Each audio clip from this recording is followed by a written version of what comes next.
बहुत समय पहले एक घने जंगल में चिकी नाम की एक नन्ही गिलहरी रहती थी। वो बहुत चंचल, होशियार और जिज्ञासु थी। पेड़ों पर उछल कूद करना और नई चीजों को खोजना उसे बेहद पसंद था। एक दिन चिकी को अपनी माँ ने बताया, इस जंगल में कहीं एक जादुई तालाब है जो सिर्फ सच्चे दिल वालों को दिखता है। कहते हैं उस तालाब का पानी जो पी ले उसे अपना सबसे बड़ा सपना सच करने का मौका मिलता है। ये सुनकर चिकी के मन में उस तालाब को खोजने की प्रबल इच्छा जाग उठी। अगली सुबह चिकी एक छोटी सी पोटली में कुछ अखरोट और पानी रखकर निकल पड़ी। चलते चलते वो एक पुराने उल्लू से मिली। जादुई तालाब, उल्लू ने अपनी बड़ी आंखें घुमाकर कहा, तुम्हें पूर्व की ओर जाना होगा, जहां सूरज सबसे पहले मुस्कुराता है। लेकिन ध्यान रहे, तालाब उन्हीं को दिखता है जिनका दिल निस्वार्थ हो। चिकी ने धन्यवाद कहा और अपनी यात्रा जारी रखी। रास्ते में वो एक घायल तितली को मिली जो झाड़ियों में फंसी थी।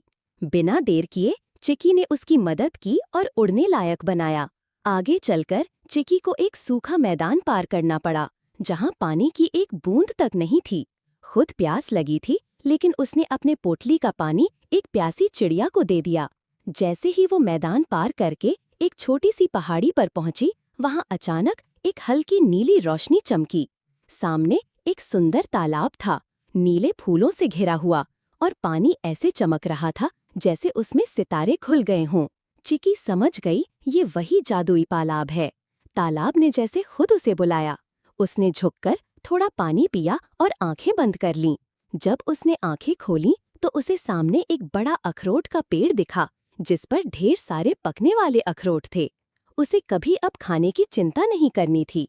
लेकिन साथ ही उसके भीतर एक आवाज आई, तुम्हारा सबसे बड़ा सपना तो दूसरों की मदद करना था, अब तुम ये कर सकती हो। उस दिन से चिकी ने जंगल के सभी जानवरों की मदद करना शुरू किया। कभी खाना बांटना, कभी घोंसले बनाने में मदद करना। वो जंगल की सबसे प्रिय गिलहरी बन गई। और जादुई तालाब, वो फिर कभी नहीं दिखा, क्योंकि वो सिर्फ उन्हें दिखता है जो बिना किसी लालच के दूसरों के लिए कुछ करते हैं। सीख,